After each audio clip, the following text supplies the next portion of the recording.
Dans cette formation, nous allons maintenant voir ensemble comment créer l'illusion de la pluie sur une image. Donc actuellement, comme vous pouvez le voir, je me trouve sur une image avec une petite maison donc que je viens d'ouvrir directement dans mon logiciel Adobe Photoshop CS6 et je souhaiterais ajouter à cette image un effet de pluie. Donc la première étape va tout simplement consister à créer un nouveau calque. Donc je clique ici en bas sur créer un nouveau calque et j'ai donc un nouveau calque qui apparaît. Je viens donc de conserver dans tous les cas l'image originale qui se trouve ici en dessous et qui est intitulée arrière-plan. Maintenant, je vais pouvoir remplir ce calque de couleur blanche. Alors, il s'agit en fait de la couleur de fond qui apparaît ici. Donc en effet, si je clique ici, je vais retrouver la couleur de premier plan et la couleur d'arrière-plan. Pour remplir mon calque de la couleur d'arrière-plan, il me suffit tout simplement, après avoir cliqué dessus pour le sélectionner, de maintenir la touche CTRL et la touche retour arrière enfoncée. Et je viens donc de la remplir directement avec cette couleur d'arrière-plan, donc de couleur blanche.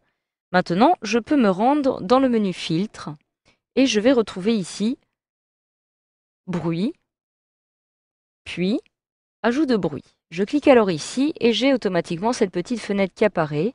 Je vais d'ailleurs déplacer cette petite fenêtre sur le côté comme ceci. Alors je vous conseille de cocher la petite case d'aperçu afin d'avoir un aperçu à chaque fois de ce qui va se passer sur votre image originale. Et je peux maintenant décider d'ajouter une certaine quantité de bruit. Donc il s'agira en fait de petits points qui vont venir s'ajouter sur mon image.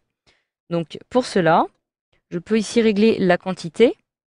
Je vais choisir alors par exemple une quantité à 37, aux alentours de 37 par exemple, comme ceci. Je peux choisir ici une répartition uniforme ou gaussienne.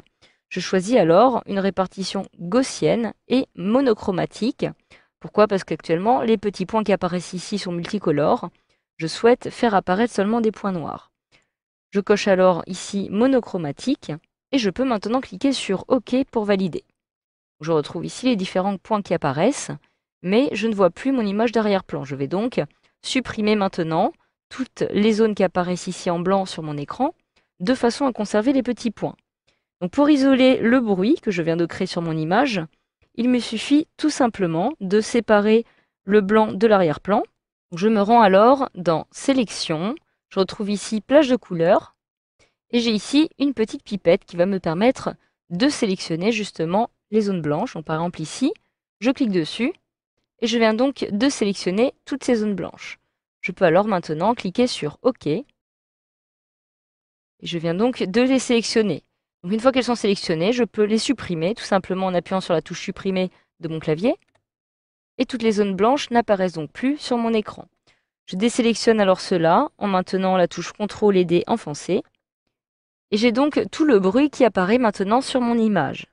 Alors il s'agit donc de ces petits points, mais si je souhaite maintenant leur donner une illusion de pluie, puisque cela n'est pas encore le cas, il me suffit de me rendre dans le menu filtre. Je retrouve ici atténuation et cette fois-ci flou directionnel. Je clique alors dessus.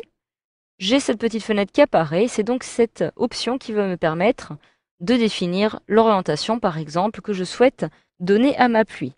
Donc je vais en fait devoir jouer sur l'angle, mais aussi sur la distance de ces différents points.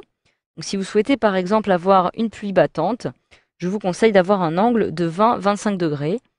Donc en effet, comme vous pouvez le voir, lorsque je me rends dans un angle aux alentours de 23 degrés, j'ai une pluie qui est quand même assez forte. Vous pouvez le voir. Alors que si vous souhaitez maintenant avoir une pluie plutôt légère, je vous conseille d'avoir une pluie à 80 degrés, à peu près. Donc voilà, j'ai 84 et la pluie est donc beaucoup plus légère. Donc en dessous, je peux maintenant spécifier la distance. Donc comme vous pouvez le voir, plus je me déplace vers la droite, et plus la pluie va être violente. Je vais alors choisir une pluie, par exemple, aux alentours de 7 pixels. Et j'ai donc ma pluie qui apparaît ici. Je clique alors sur OK pour valider. Et maintenant, si je souhaite améliorer un peu plus l'illusion de pluie sur cette image, je vais me rendre dans les différents styles de calque. Donc pour cela, il me suffit tout simplement de me rendre dans le panneau calque. Je veille toujours bien à ce que je me trouve sur mon calque qui contient ma pluie. J'ai ici normal, donc lorsque je clique sur ce petit menu déroulant, je vais retrouver en fait les différents modes de fusion de mes calques. Si je clique sur fondu, j'accède à un autre mode de fusion. Je peux ainsi me déplacer à l'aide de la touche directionnelle du bas de mon clavier afin de faire défiler les différents modes de fusion de calque de façon à voir celui qui risque de correspondre le plus justement à cette impression de pluie. Donc, je peux me déplacer comme ceci afin de voir justement les différents modes disponibles. Donc celui de luminosité n'est pas trop mal, comme c'est le cas par exemple avec celui de soustraction qui en plus me permet de donner un côté plutôt sombre à ma scène.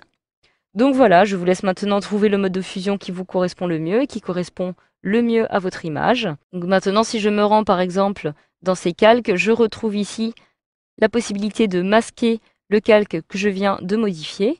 Si je le masque, je retrouve l'image originale et vous voyez donc bien la différence d'ambiance avec l'ajout de pluie. Il ne s'agit pas du tout de la même image. Donc voilà, vous savez désormais maintenant comment ajouter de la pluie sur une image avec votre logiciel Adobe Photoshop CS6.